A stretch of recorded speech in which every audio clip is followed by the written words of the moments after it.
उनके ख्यालों का क्रम टूट गया जब कार एक रेड लाइट पर रुकी। एक 13-14 साल की लड़की हाथों में अंग्रेजी की 6-7 किताबें थामे खिड़की के पास आई। अंकल, 100 रुपये में ले लो। यूं किताब पढ़ने का कोई मन नहीं था, लेकिन एक टाइटल देखकर उनकी निगाह ठहर गई। द ग्रेट रेलवे बाजार। मशहूर यात्रा लेखक पॉल थरू की किताब थी। प्रोफेसर को याद आया कि उन्होंने अपनी एक कक्षा में कभी इसका जिक्र किया था। झट से 100 रुपये निकाले और बिना मोल भाव किए किताब खरीद ली। लड़की मुस्कुराकर लौट गई। रेड लाइट ग्रीन हो गई और कार चलने लगी। इतवार का दिन था। खाली सड़कों पर एक ठंडी उदासी थी। कार सूने फ्लाईओवरों से गुजर रही थी।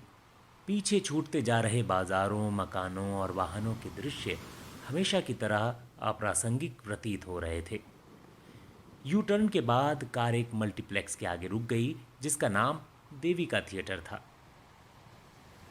टिकट विंडो की ओर बढ़ते हुए प्रोफेसर ने सोचा, मुमकिन है नाम अभिनेत्री देविका रानी के नाम पर रखा गया होगा।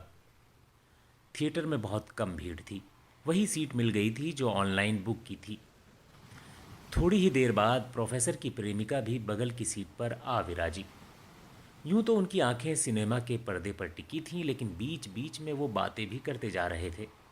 ध्यान फिल्म पर उतना नहीं था जितना बातों पर था। फिल्म नया दौर थी, जिसे कुछ साल पहले ही कलर में रिलीज़ किया गया था। देविका थिएटर नई शैली का मल्टी स्क्रीन सिनेमा हॉल था। इसे पुराने ढंग के सिंगल स्क्रीन थिएटर को तोड़कर बनाया गया था। एक ही समय में 3 अलग अलग हॉल में 3 फिल्में लगी थीं। नया दौर वाले हॉल में 1/3 से भी कम सीटें भरी थीं। संयोगवश जहां प्रोफेसर और उनकी प्रेमिका बैठे थे, वो पूरी पंक्ति खाली थी। उन्हें बातें करने में कोई ख़ास मुश्किल नहीं आ रही थी। बातों के दरमियान फिल्म कब अपने अंत पर आ गई, पता ही नहीं चला। नया दौर आ गया था। तांगे और मोटर की दोस्ती स्थापित हो चुकी थी। वो थिएटर से बाहर आ गए।